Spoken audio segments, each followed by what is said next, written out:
నా తమ్ముడు పిల్లలకు తీసేస్తారా? నేను ఇన్కమ్ ట్యాక్స్ కడతాను కాబట్టి నా చెల్లెల పిల్లలకు తీసేస్తారా? నేను ఇన్కమ్ ట్యాక్స్ కడతాను కాబట్టి నా అక్క పిల్లలకు డబ్బులు ఇవ్వమంటారా? జడా శ్రావణ్ కుమార్ తమ్ముడుగా అక్కగా చెల్లిగా పుట్టిన నేరానికి నేను ఇన్కమ్ ట్యాక్స్ కడుతున్న నేరానికి ఈ పథకం వాళ్ళకి అమలుపరచరా? What is this condition? Is it condition? Is it tenable? ఇది రాష్ట్ర ప్రజలకు అర్థమవుతుందా? రాష్ట్ర ప్రజలకు ఈ కండిషన్ ఉంటుందని చెప్పారా మీరు? నేను అనేది, మీరు అబద్ధాలు చెప్పి ఈ విధంగా కండిషన్ సప్లై అని మొబైల్ కంపెనీలు మోసం చేస్తున్నట్టు, ఫైనాన్స్ కంపెనీలు మోసం చేస్తున్నట్టు మీకును కూడా మోసం చేస్తే రాష్ట్ర ప్రజలు, రాష్ట్ర ప్రజలు మీకు అధికారం ఇచ్చింది దేనికోసం అంటున్నా? పోనీ 10,000 కోట్ల రూపాయలు బడ్జెట్ కేటాయించినటువంటి 9,000 కోట్ల రూపాయలు మీ జేబులో డబ్బులు ఏమన్నా? మీ చంద్రబాబు నాయుడు గారు కష్టపడి సంపాదించి ఏమన్నా డబ్బులు ఖర్చు పెడుతున్నారా? లేకపోతే పవన్ కళ్యాణ్ సినిమాల్లో తీసి ఏమన్నా డబ్బులు ఇస్తున్నాడా? లేకపోతే నారా లోకేష్ సాఫ్ట్వేర్ కంపెనీ పెట్టి హెరిటేజ్లోంచి తీసుకొచ్చి ఏమన్నా ఇస్తున్నారా? రాష్ట్ర ప్రజలు కట్టేటువంటి ట్యాక్సుల్లో నుంచి, రాష్ట్ర ప్రజలు ఇచ్చేటువంటి డబ్బుల్లో నుంచి డివిడెండ్లు తాకట్టు పెట్టి కేంద్ర ప్రభుత్వం దగ్గర, వరల్డ్ బ్యాంక్ దగ్గర వేల కోట్ల రూపాయల అప్పులు తీసుకొచ్చి ఆ అప్పుల్లో నుంచి ఇచ్చే దాంట్లో కూడా మీరు ఈ విధంగా ప్రజలని కండిషన్ సప్లై అని పెడితే ప్రజలు ఎక్కడికి వెళ్ళాలి? ప్రజలు ఎవరితో మొరపెట్టుకోవాలి? ఈ పథకం అమలుపరిచింది, సూపర్ 6లో అద్భుతంగా అమలుపరుస్తుందని భావించాలా రాష్ట్ర ప్రజలు? ఒక్కసారి మీరు అర్థం చేసుకోండి. నేను ప్రతి సందర్భంలో విమర్శిస్తున్నానని కాదు, మీరు చెప్పింది ఏంటి, చేస్తుంది ఏంటి, మీరు ఏం మాట చెప్పారు, మీరు ఏం ప్రజలు అమలు చేస్తున్నారు? నేను మీకు ఓకే, మీమ్స్ అవి తప్పదు, ఎందుకంటే అది వైఎస్ఆర్ కాంగ్రెస్ పార్టీ చేసిందా ఇంకొకరు చేసిందా అనేది తమ సమస్య కాదు. మీమ్స్ చూపిస్తున్న సందర్భం ఎందుకంటే రాష్ట్ర ప్రజలకి మీరు ఇచ్చినటువంటి హామీలను ఆధారాలతో మాట్లాడాలి.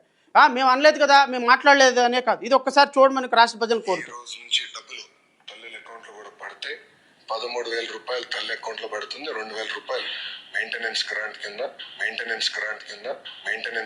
కింద స్కూల్స్ లో మెయింటెనెన్స్ కోసం ప్రభుత్వం ఆ నిధులు కూడా ఖర్చు పెడతాం జరుగుతుంది.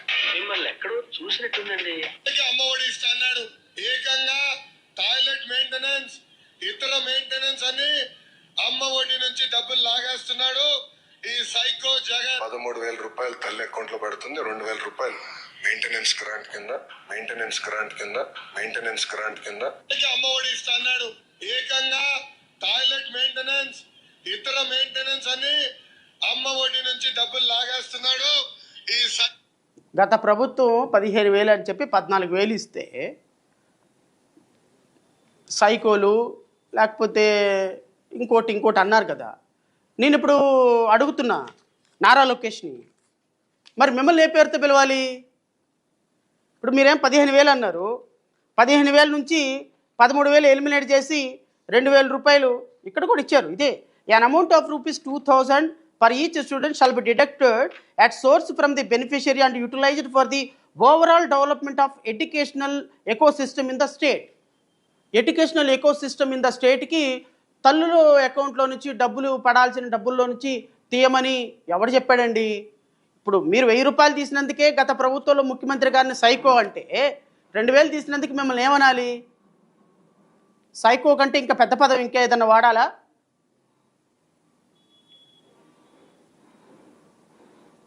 మనం చెప్పేదేమో శ్రీరంగ నీతులు, చేసేదేమో ఇగో ఇట్లాంటి పనులు.